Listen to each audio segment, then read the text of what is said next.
Kuki terrorist sing na fazin kiva khunja ama nongmain kaptun halamle tampak lamdamda nupi masa ama nongmai maru ani na pandun sokle Manipur lengak na law and order gi phibam phagana naba honarabasu misi mina gi sangdi leptana sumak sathari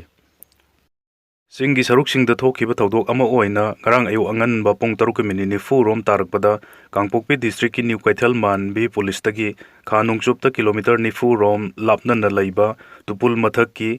Hana charoi pandong bakul hai na khangnarambadagi haujikna pongringlong part 1 hai na khangnaraba rongmai naga khulgi khunja ama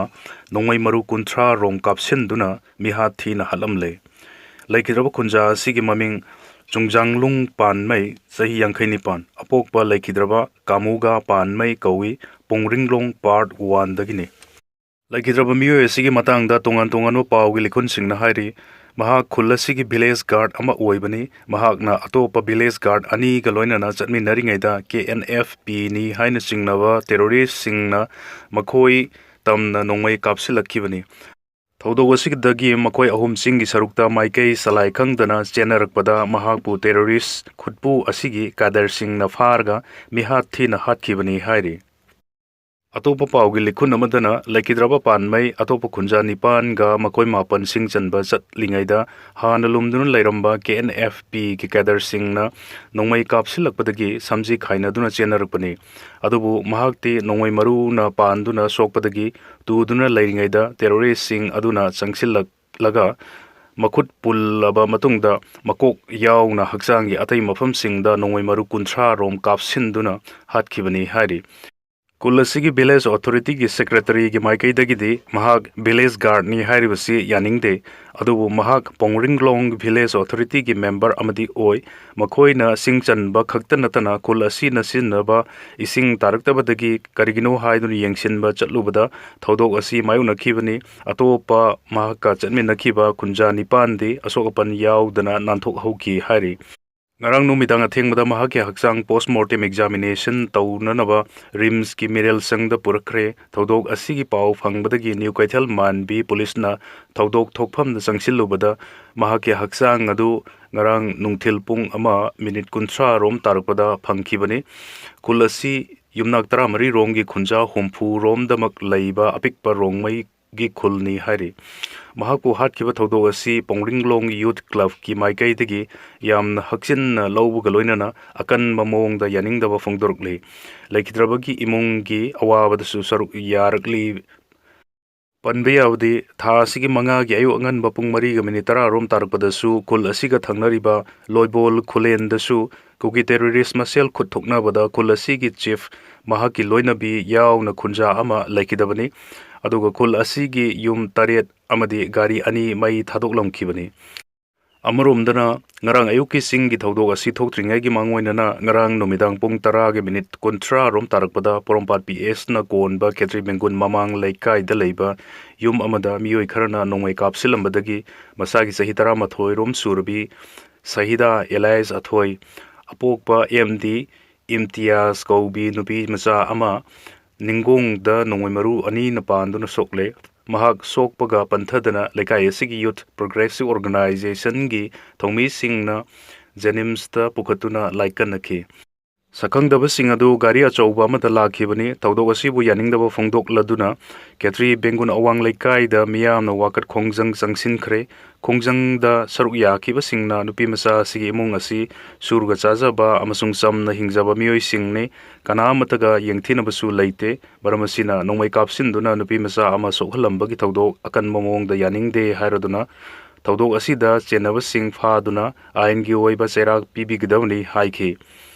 YPO ge advisor Said Fazlur Rahman gi maike degisu thodok asibu akan mamong da yaningda phongdok pagaloinana Manipur Commission for Protection of Child Rights na mityeng sangbiu haiki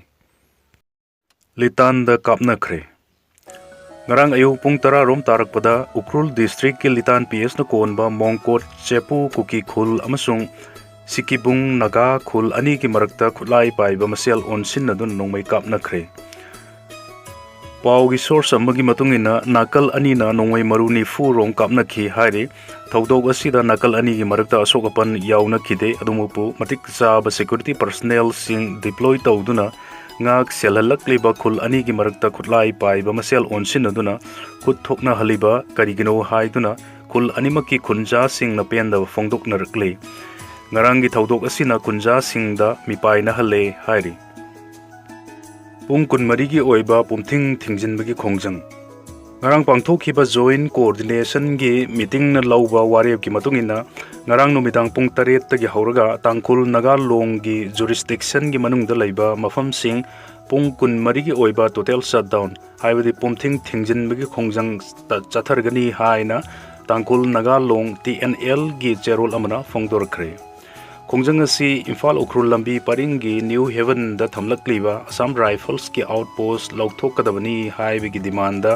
sangsilakpani amasung ngarang New Haven Sobhau amasung Fins Corner da nupi khongjang loi singda ahen ba thawong jathaduna phuba chaiba jathakibadu yaningda phongdok tuna sangsin gadabani khongjang asina medical gi oiba thabak thorum sing water supply electricity amadi media na singbagi thabak thorum singdi konsiloi hairi misam marakta nongmai puduna chatpa amadi aki akhang thokleba punamu pu safana nabagi damakta CRPF ki DG na pauktak pikre Central Reserve Police Force CRPF ki Director General Gyanendra Pratap Singha na tha asigi tarukta Governor A.K. Bhala amasung Chief Minister Y.K. Mchan unatuna mahaki force asina Manipur da law and order ngak payauna pangthokadaba thabak singi matangda marik chumba wafam phongdok lamlaba matungda mahak force asigi personnel singda misam marakta khulai paidun chatpa ainbu singnaribu singbu safa nanaba loinana aki akang thok leiba thodok punama sibu safa nanabagi damakta Manipur da lairiba personnel singda paktak pikre hairi paugi agency amana tawrungpa report ki matungina wafam asi mahakna minute 3.10 sinomanga sangba video clip amada mahaki personnel singda microphone paiduna piba direction gi manungda yaubani hairi mahaki maikaidagi Manipur lenga ki khwaidagi wangba thakta laiba authority singa su khanare hairaduna lakliba sahi amadagina ama makhai phawbagi manungda north eastern state asida ahongba phibam ama soidana leiragani hainasu phongdokhi hairi ainbu singna ribsingna nongmai kapada personnel singna kiroidabani hairaduna bona fide action singbu mahakna protect taugani hainasu phongdokhi karigumba personnel singna ainbu kahenduna nongmai kaptrabadi karigidamakta government na aikhoida asuk yamba khuchukhulai sing piribano hainasu personnel singda unsinduna hanglaga mahakna personnel singi tungda lepli hainasu phongdokhi hari mahakna mafam asida leiringai gi manungda makhal amatagi legal action gi damakta kiningai oide haiduna haukiba April 8 ta Gelmol da CRPF ki camp ta miyam na thomjilaktuna force asigi personnel singna nongmai kap khi haibo wafam su nawhona na ningsingki Gelmol hairiba khulasi kumjali singani ga kulum doidagi hauduna mitayam sungkuki jos area singi marakta buffer zone ama oiraklibani thautok aduda khongjang changsilakpa miyoi ahum sikhi hainasu agency gi paw asina report torle agency gi maikaidagi video asi yenglaba matungda director general da hanglubada mahaki pauktak sing asi internal purpose singi damaktani haina phongdor kibaga loinana Manipur da deploy tauba aigi troops sing da pauktak pibani amasung khutlai paiba lo thugaiba singi mathakta khwaidagi akanba lo na yaba thabak chathanaba pauktak pibani haina kumlaki haire mahaki force na bona fide action sing lokalakpada mahakna madugi teksak force asigi chief ama oina pugani haina so phongdor I hairi panbiyabadi video clip aduda director general asina lakadoriba numit kharani da makhal punamakki lo thugaiba sing mayok nanabasu khangan kibani Manipur da thaudok makhal ani lairi hairaduna masigi manungda amana khutlai paiba lo thugaiba sing nani makhoi gi maraktagi kharana active oiba militant group singni natragana surrender tawraba militant group singni makhoi gi khutsu khulai sing lai amasung makhoi na Manipur gi phibam phathan danaba khulai sing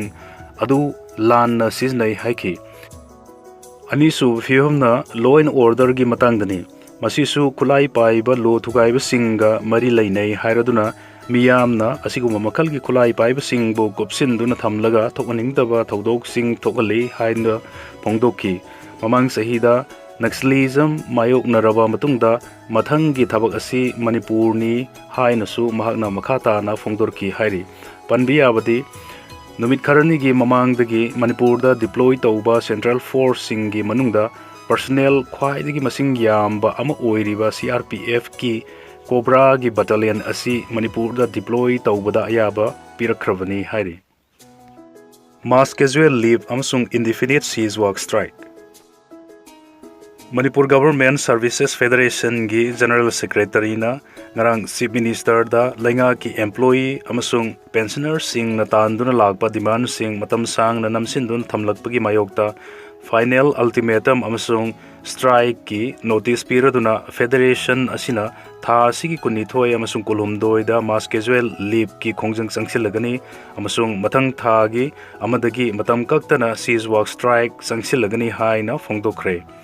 federation ꯑꯁꯤꯅ ꯇꯥꯟꯕ ꯗꯤꯃꯥꯟꯁꯤꯡꯒꯤ ꯃꯅꯨꯡꯗ ꯊꯕꯛꯇꯒꯤ ꯄꯣꯊꯥꯕꯒꯤ ꯆꯍꯤ 70ꯗꯒꯤꯅ 62ꯗ ꯁꯥꯡꯗꯣꯛꯍꯟꯕ central government ꯑꯦꯝꯄ꯭ꯂꯣꯌꯤꯁꯤꯡꯒ ꯃꯥꯟꯅꯅ DA, DR ꯍꯦꯟꯒꯠꯍꯟꯕ ꯊꯥꯡꯖ ꯅꯨꯃꯤꯠꯁꯤꯡꯗ ꯁꯨꯇꯤ ꯑꯣꯏꯍꯟꯗꯕꯒꯤ ꯑꯣꯔꯗꯔ ꯍꯟꯗꯣꯛꯄ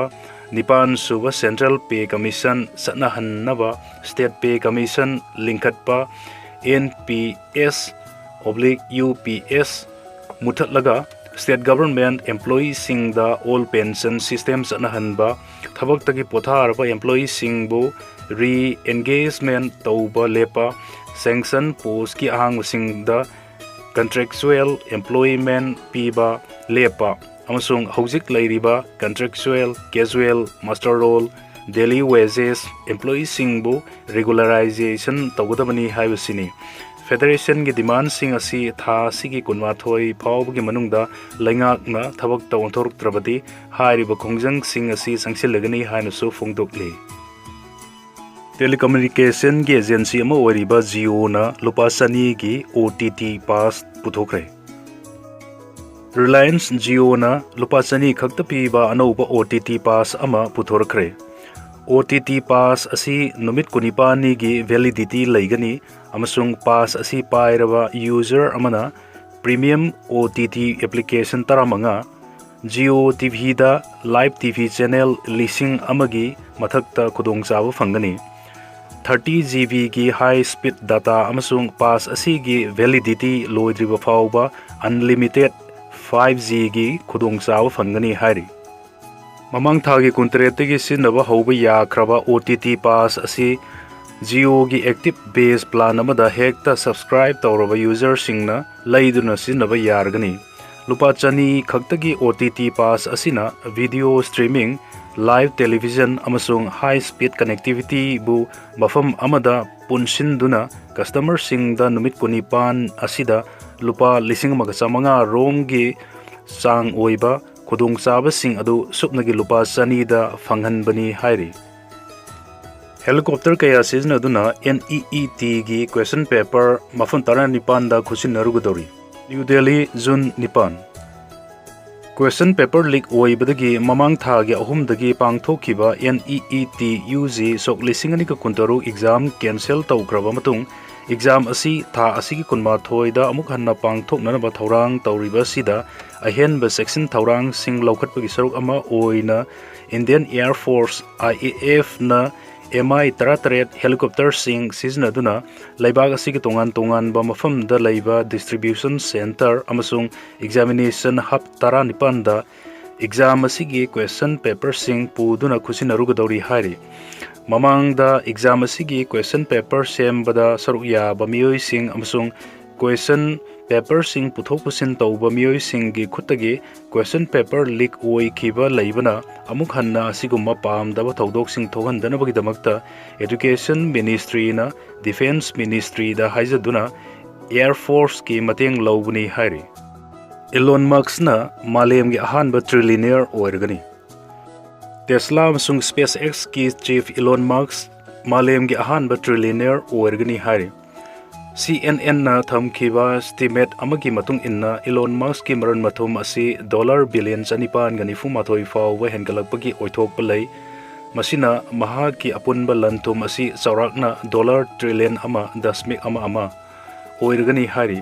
SpaceX ki lusingba asi gi maran mathum asi Google gi co-founder Larry Page amsung Sergey Brin Oracle gi founder Larry Ellison amsung Amazon gi founder Jeff Bezos tagi helagani hari co-founder sing asi gi apun balan thum amsung hauji ki dollar trillion ama dasmik sinoma pan rom oiri